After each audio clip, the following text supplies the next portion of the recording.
I am doing great. I've been following your content for literally years, so I'm stoked to hang out with you today. Yeah, so I run a PR agency called Command Your Brand, and we focus primarily on booking podcasts and new media. And in my background, funny enough, I got a master's in the Roman Empire. I focus specifically on a lot of the propaganda of the early empire and how Augustus instituted that. And it didn't look really relevant until about, I don't know, September of last year, when this whole men thinking about the Roman Empire thing popped up. And my wife goes to me, honey, you're relevant. You should, jump on this and start talking about it, because this is actually the things you annoy me about in private. And for the last year, I've been having a lot of these conversations. So frankly, I arrived at the Roman Empire in a really strange way. In undergrad, I was absolutely obsessed with Alexander the Great.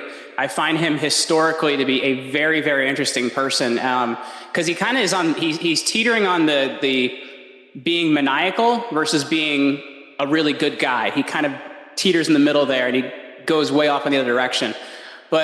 And if you've seen my office, I look crazy. I have a bust of Alexander the Great. I have all these different, I have Greek statues in my office. I look crazy. So I've been very interested in Alexander the Great for a really long time. And I read this really weird article about 10 years ago called, actually more than 10 years ago at this point, I'm almost 40, called Augustus at Actium. And after the Battle of Actium, when Augustus, who's the first Roman emperor, beats Mark Antony, he goes and actually prays at the sarcophagus of Alexander the Great, who'd been dead for about 300 years at this point. I'm like, that's really weird. And what I then notice is, if you look at the career of Augustus, he looks at all the propaganda lessons that people learned from Alexander the Great to convince humans he was God, and then applied those things for the next 50 years to actually develop a worship cult for the emperor. So that took me deep into looking at the Roman Empire and propaganda and a lot of other things. But I will tell you, Mel, the thing that's really hit me modernly is, if you look at Rome, it's 3 eras in time. It's a kingdom first, then it's a republic, and then it's an empire. And I think oftentimes, whether it's in the media or movies, where it might be, we always think of the empire. Right. And the biggest thing that people say to me is, oh my gosh, Julius Caesar, he was the first emperor, which he wasn't. He was one of the later republic characters. So I find there's a lot of confusion on that. But the thing that scares me the most is, if you look at Rome's 3rd century, there's 2 things that really almost crashed the empire right then and there, and it'll really only last another 150 years, which is immigration and inflation. By 284 AD, they're at 15,000% inflation. Now, we're nowhere near that, but if you look at what's happening right now, we've had, about 8 million people cross the border illegally in the last 3 years? We're very quickly charging down that path. Well, it's like Charlie Robinson calls it, the controlled demolition of the American empire is exactly what we're experiencing right now. Right. And I think the thing that's interesting is, first of all, in these conversations, I found that people just don't know a lot about the Roman Empire. I think it's been really interesting to me, because it gets back to what you were talking about of our education system doesn't tell people about this at all.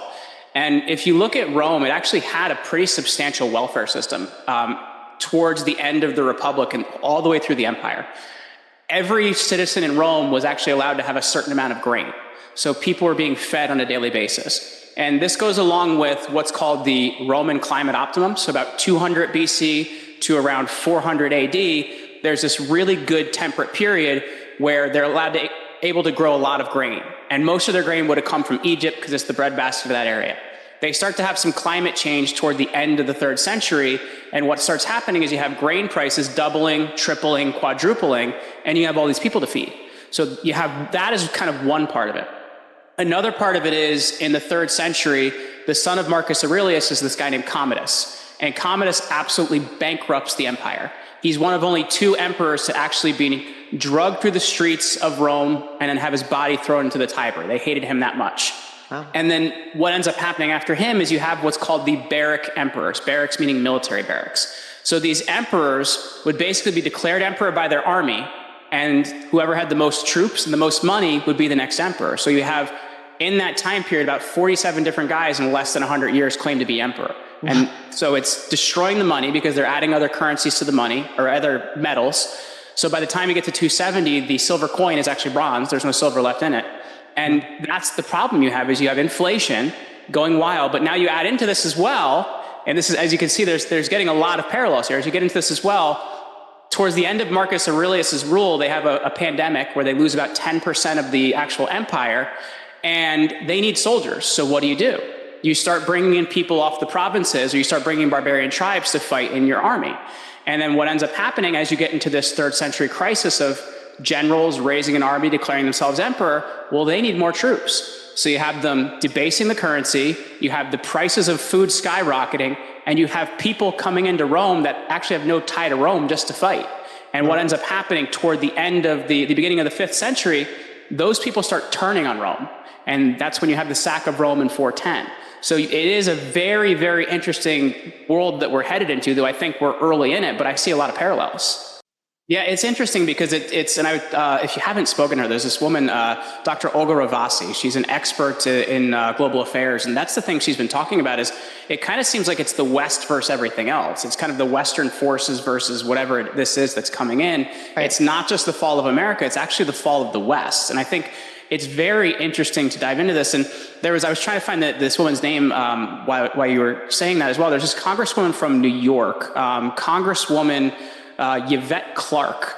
And this was about a year ago. Greg Abbott actually posted this video from her saying, I just need more people in my district just for redistricting purposes. It's like they're saying the quiet part out loud is if we can bring in more people, we can change congressional representation, whether they vote or not.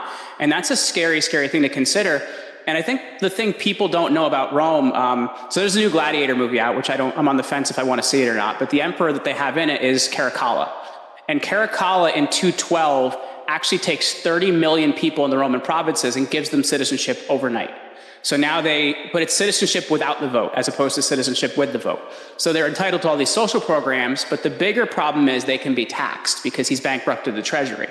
So we've tried this before, and that expedites the collapse. And it's very interesting to look at the 3rd century as a model for us. To know even Kamala Harris has talked about price controls. Well, price controls was one of the worst reforms of Diocletian in the late 280s. He put in price controls, and what happened? It made inflation go faster, and it created a very, very active black market where people didn't want to use currency to do it. So it's interesting the direction we're headed. Well, I think the thing you have to think about as well is you look at what's happened with Americans as tax rates have gone up. I think there's only so much they can take. So what do? You bring in new people. And that's exactly what Roman emperors did, is if they wanted more taxes, they would bring in more citizens. So they'd give away. So what starts to happen is over 500 years, the value of citizenship, it doesn't really have any value anymore. And you have by the late 300s into the early 400s, people that are Roman citizens, but they're the furthest thing from Roman. And what starts to happen is once you have people that don't have buy-in into the system, and as the system, which is driven by the money, starts to lose its monetary value, well, when the system collapses, well, those people don't need the system anymore. And that's exactly how the Roman Empire fell. Because we're often told, the barbarian invasions and, it fell in flames and things like that. But the fact is they were invited in because they were solving emperors' problems. And what actually ends up happening is the idea of the fall of Rome actually comes from the Eastern Emperor Justinian bringing an army and trying to reconquer it with Belisarius and reunite it as an empire. What had actually happened in 476 is there had been the last 100 years barbarian kings running the empire through emperors, and they get to the final emperor, which is just a kid. His name is Romulus Augustus, and the barbarian king Odoacer actually deposes him with an allowance and a nice place to live, and that's how the actual Eastern Empire, the Western Empire falls. It just fades out. And I think we're told this story because they don't want the Eastern Emperor Justinian to look bad of it goes down in flames and barbarian invasions. Like, sure, those things happen, but for the most part, they're invited in and the empire just fades out. Well, so I think the thing that's interesting is if you look at our period in time, Mel, the thing I've really struggled with is, as I mentioned, Rome's a kingdom, an empire, a republic, and then an empire. We're showing symptoms of the republic fall and the empire fall at once. And that's the scary part. Because I think politically, we haven't been an empire since about 1913 when the progressive era kind of hits us real hard. Thanks Roosevelt and thanks Woodrow Wilson for a lot of what you did. Yeah, Rockefeller, Woodrow Wilson, a lot of what you did in that era. So I don't think we've really been a republic for quite a long time functionally, though our political class thinks they have been. And what you see them playing out is the fall of the republic, which is the warfare in the streets. You see political lawfare against others. That's the power vacuum that Julius Caesar walks into. And you actually get to Augustus, the guy that brings them peace, and he talks about laying down his power. People have been through civil war so long, they demand he become their first emperor. He doesn't he's a brilliant tactician, so he probably set them up for that. But that's really what happens and how the empire starts. Now, if you look at how it falls through the economic things we're seeing. It's through immigration and through inflation. So the thing that's really concerning to me, this is one of the things I was talking to Charlie about, is one of those things is just kind of a change in government form or change in time period. To me, both of those things at once, that's civilization shifting. Right. Because now you're wiping out everything. Well, what is the new, not just the new form of government, what is the new political system, or what is the new caste system, or what is the new thing that will come in towards the end of this? Because this doesn't just move from one thing to the next, it wipes out everything.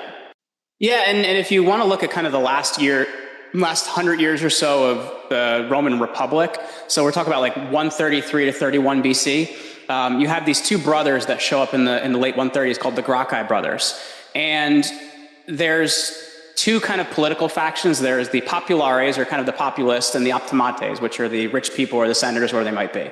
So the Gracchi brothers, they're born optimates, but politically they're populares. They want things for the people. So one of the first things they try to do is, a lot of public land was owned by the public, but the politicians would use it because they were rich and they could do what they wanted. They wanted to take public land and, as a pension, give it to soldiers after they fought in war. Well, they didn't really like that. So the first Gracchi brother, who ends up being Tiberius Gracchus, is actually killed in the Senate by other senators with the legs of a stool. And that's a really big change in how Roman politics changes, because they weren't actually killing people in the Senate house. You're going to have his brother, Gaius Gracchus, tries to do something very similar later on, and they actually run him out of the city, and his body's thrown in the Tiber after. So it's a big change in politics now that it's gone from politics to violence. After that, you have a Roman general. He was, the title he'd have was consul. So there are two consuls every year. They're kind of like having two presidents at once. So one person doesn't have full power. This guy, Gaius Marius. And Marius, you're only supposed to hold the consulship once every 10 years. But because of emergencies, he held it 7 times in less than 30 years. Huh. And it changes that now because, well, now there's no limits on this, right? We can have this office more and more and more. So then you have one of his generals under him, this guy named Sulla, and they have a disagreement after a battle of who actually was the guy that won it. And Sulla becomes consul and actually chases Marius out of the city. And he starts this process called proscription, where the first day there's 80 names on a tablet in the forum, and you could bring those people's heads to Sulla and he'd reward you with money. So they start putting names in the middle of the forum every day, and they start bringing more and more heads. And this gets a little crazy because you might have somebody's enemies get brought in just because they're enemies and not Sulla's enemies. He also takes the Roman office of dictator, which was only supposed to last 6 months to solve a problem, and he holds it for 4 years, which is unheard of. So you have the rule of law is breaking down from now political violence to terms of offices don't matter to an actual politician writing a hit list and killing his competitors, to then Julius Caesar walks into this environment. So I think it's interesting because people look at Caesar as this evil, maniacal, whatever. He's a man of his era that was just the better politician than the rest of them. Right. And the thing that ends up happening is their attempts to stop Caesar are actually what ends up being the things that kill the empire or the republic. So just like we need to end democracy in order to save it, it's a very similar thing to what we do throughout history. So the Vatican is something that kind of comes much later on. I have to say one note about BlackRock, just because it's a funny side note, and I love word definitions and derivations and stuff like that. In the early 2nd century, or the only early 3rd century in Rome, there's a worship cult to a conical black rock called the cult of Elagabalus, or cult of Elagabalus. So take that for what it's worth. They worship the black rock in the 3rd century.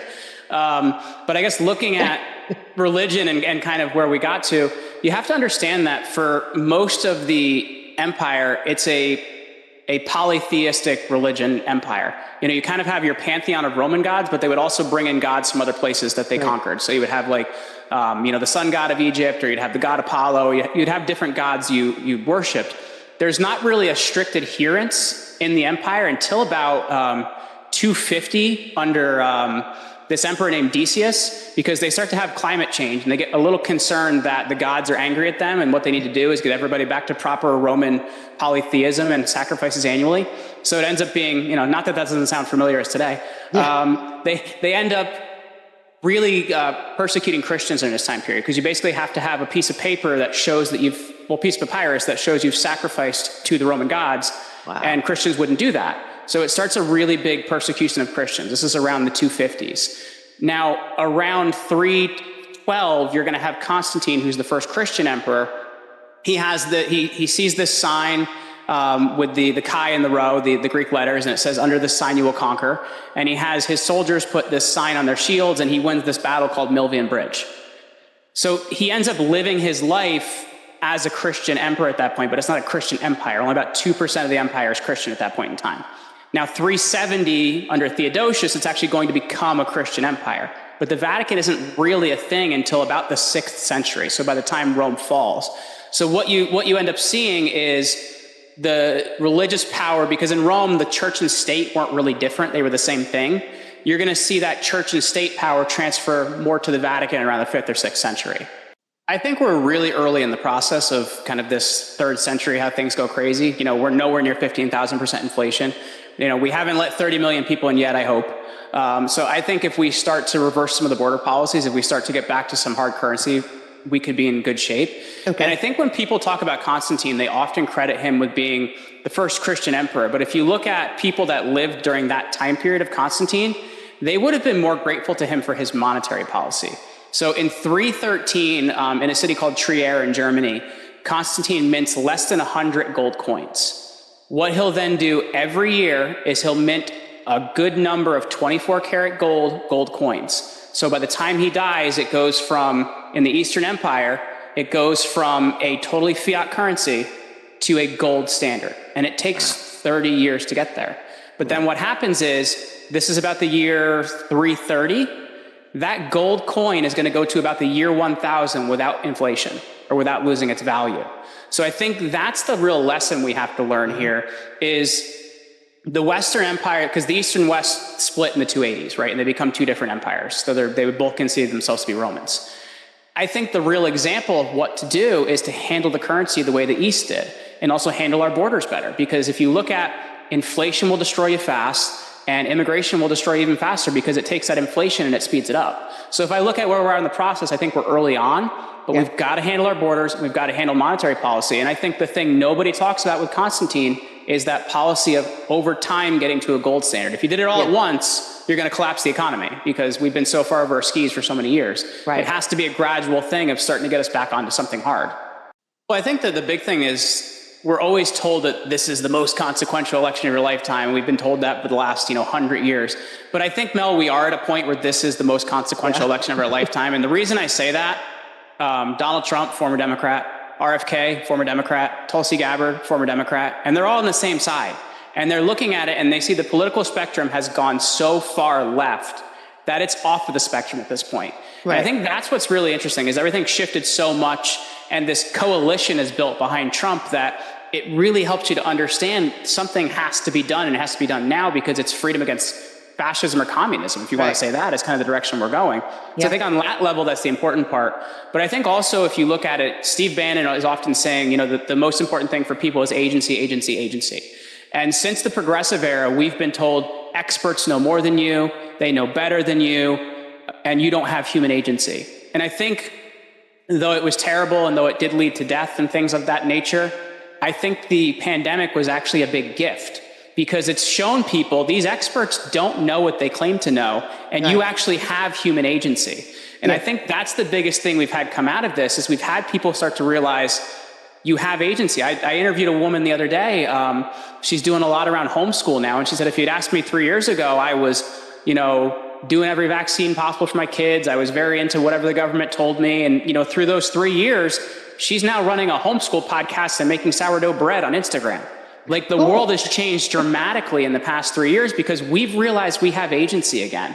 And I think if we need to keep taking responsibility for our own little spheres, I'm sure this comes up in the conversations you have as well. But, when I've had Colonel McGregor on, when I've had General Flynn on, so many of them talk about it's about getting involved locally, getting involved in your community.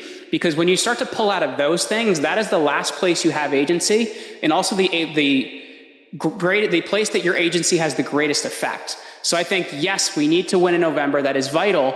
But we need to start making leaps and bounds in our local communities. I think that's the struggle. And it's like, I've done some shows where we'll do like a 2-hour show and it's like drinking from the fire hose. And I don't know if you can totally even like take all that away from you. So I do enjoy talking about it more in bite-sized ways that people can digest it. But I think the number one thing here is understanding that you have agency, you can do something about it. You are not, like, the thing you have to understand is the Roman Empire did not have the ability to communicate like we do now. Right. And I think that's why there's been such a hard go after social media. And we're, though I'm not sure I trust him that much, so, we've still gotten a lot of freedom from what Elon Musk has done on X. And I think that we have to take what we can take, whether it's X or Rumble or kind of the places where we can do this. And that's why I do what I do for a living, because we have to facilitate these conversations in a way that we can actually improve this place, and something can be done about it, where we can all learn to eat the bugs while we're over there. But, like, as I mentioned, a big part of what we do at Command Your Brand is helping to give people voice and helping to, reverse what's happening out there. So if you are a business owner, if you are somebody with a big message, I put together a great resource called Command Your Empire. So if you head over to commandyourempire.com, it's going to show you everything you need to do to get your voice out there and be heard. If you want to find me, I am Jeremy Ryan Slate everywhere. My parents named me after an actor, and that's why I use my middle name. So Jeremy Ryan Slate everywhere.